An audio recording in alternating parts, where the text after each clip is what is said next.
Okay, when a potential client asks this question, how do I answer it without sounding like a total newbie? How long have you been doing this? How many clients have you had? Annie, well, where are you calling from? I'm in the Washington, D.C. area. Fantastic. I mean, I would just tell them the truth. I would just say, yeah, I've been doing it this long. I haven't had many clients. I just started. But if it were me and somebody asked me that, I might just say, well, yeah, I've been doing it just pretty recently. I've had a handful of clients, but I imagine the question you're really asking is, why should I trust you to be able to help me with this? Is that kind of what you're wondering? Do I have the chops for this? Do I have the capacity to help you get from A to B? Yeah, and I also think there are other options as well, right? Right, you're not the only I'm the one. person doing this, so Yeah, yeah, it's right. So yeah, it's like you're wondering, one, am I just credible at a fundamental level? Do I have the chops? But two, yeah, you're looking at other options. You're trying to figure out who's the best fit for you. I mean, this seems like that's the main question. You're trying to figure out if I might be a good fit for you or the best fit for you. Is that what you're wondering about? So if we can, because that's probably true, right? They don't actually care how long you've been doing it. They actually don't care how many clients you've had. What they care about is,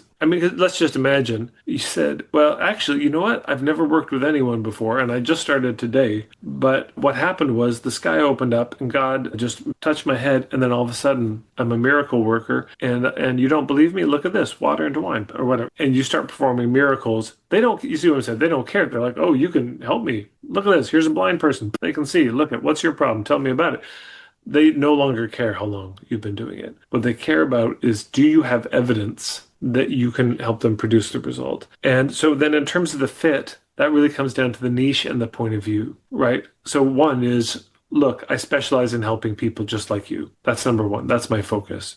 And here's what has happened in my life story that's given me a capacity to help people like you. So, for example, Mickey, the editor who I was talking about, who does grassroots rites of passage for parents who have sons, his business is brand new. He has had, for this particular business, I don't know if any clients. I mean, he's just so starting. He did a signature workshop I hosted. We had 200 people sign up. That was his first signature workshop. He's got a package that's starting in September, so he hasn't taken anyone through that. So then you could be tempted to say, well, what have you got? Well, I've got an entire lifetime of experience in men's work, in rites of passage work, in ritual and ceremony, studying with various indigenous cultures, working with the Mankind Project, the art of mentoring, and I took my two sons through a grassroots rites of passage. Plus, yeah, suddenly and I'll tell you what, when he did his presentation, and he didn't make up anything, but when he did his hour-long signature workshop, the response was phenomenal. I mean, he got an email from a woman saying, I have been looking, basically, I've seen so many men, good men, beautiful men, wonderful men who've been doing work around this, and I've never found something that felt like the right thing. And your 1 hour presentation, you're the guy. So a lot of it then comes down to, can you convey the point of view? And so then it's, look, I specialize in helping people like you. That's number one. But number two, if you want to know if it's a fit, probably good to know my perspective on this. So this is my understanding of the issue. And so when we're conveying point of view, what we're doing is we're making the case not to work with us. We're making the case for an approach and saying, if that approach makes sense, here's what I've got in terms of offers. But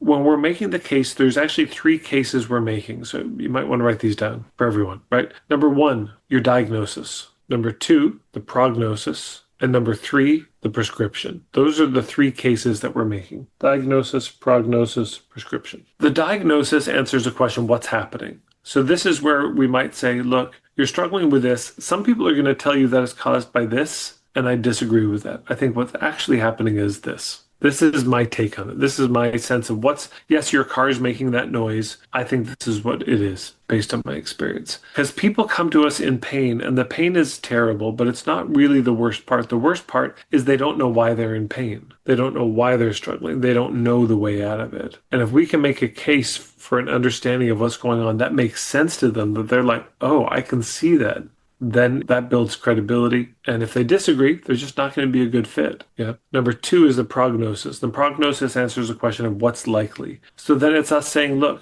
if you don't handle this or handle it poorly, this is the worst it's probably likely to get. And if you do handle it well, here's the best it's likely to get. Somewhere in that range, in my experience, is what you can expect, which can be very grounding for people. because sometimes they're being a little naive about how bad it can get, and we don't got to, but our words might end up sobering them up a bit. It's, oh yeah, you think if you ignore this just goes away or gets better, but it doesn't. It actually gets worse, and this ends up in a very bad place. Or it might be that they're so full of fear, and it's like, relax. It doesn't get that bad with this. The worst, you think it's going to go here, but it's only going to go there. Probably. And then the results. Yeah, here's how good it can be. And they may also have naive hopes about how good it can be. It's no, no, no. That's not coming. That's in my experience, I don't see a path to get there. I think the best it's going to get is here, or vice versa. They might be thinking, oh, it only can be here. And you're like, no, no, no. You can get all the way here. So that's a prognosis, and that builds a lot of trust and credibility as well. Then there's a prescription, and the prescription is specifically not the pitch. The prescription is not,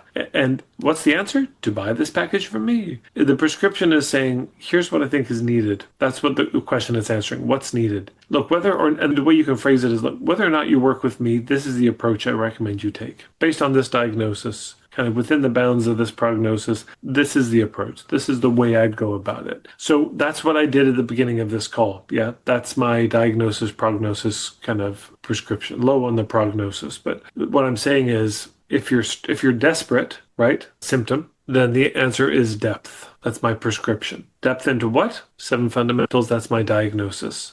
And as I was going through the 7 fundamentals, a lot of you probably noticed that you were trying to map yourself on there, yeah? Like, where am I strong? Where am I weak? So this is what happens when we start to lay out the maps. We start to give the general prescription or the diagnosis of here's my take on it. And if you can do a good job of that and making the case, you might find people don't care so much about how long you've been doing it. They're just like, man, I love that approach. That makes total sense. And some people will want somebody who's been doing it longer, and then it's just not going to be a fit. So let me pause there. How does this land for you? No, it's very helpful. Just even just translating when someone asks that and I feel myself constrict, just translating it to they're really just asking, am I credible, is helpful. And now it separates me from the question, and I feel like I can more spaciously answer it. So thank you. Yeah, you're welcome. Yeah, it's a beautiful thing. I mean, yeah, they say it is, yeah, good question. And you can reframe the question or see if if it's true, your guess about what the deal is. Are you asking that because you're trying to find somebody who's the best fit, and you're kind of wanting to know about the experience so you can see who's credible or who's most trustworthy or who you think has the capacity to do this? Yeah, okay. And then I might even say, look, if that's the deal breaker for you, this definitely isn't a fit because this is brand new for me. In terms of this, if you need somebody who's done this specific thing, but let me share what I have done in my life that I think has prepared me for this. Let me share my point of view. And if you have any questions, let me know. And it may not be a fit. I think part of the thing is where we get stressed is we're scared I'm going to lose the sale, right? Which tells us anytime we get stressed in that moment, what it's telling us is my hidden agenda here is to get the sale. My hidden agenda is to get them to buy. But if we drop that and we say, okay, my agenda is to get to the truth of, is this a fit? That's my agenda. I just want to get to the truth. So then it's, okay, let me know the truth about your question. Is this what you're wondering? Yeah, okay. Because you're going to have your own questions for them too, of whether it's a fit. So then it becomes just an honest, authentic conversation of, well, here's what I've got. And let me just tell you what I have, and you can tell me if that makes sense to you or works for you, is credible to you. And if not, then it's not. Okay, not a fit, no problem. If you really need somebody, but it's like, if feel free to reach out later if that doesn't work out, but we just share our approach. Yeah.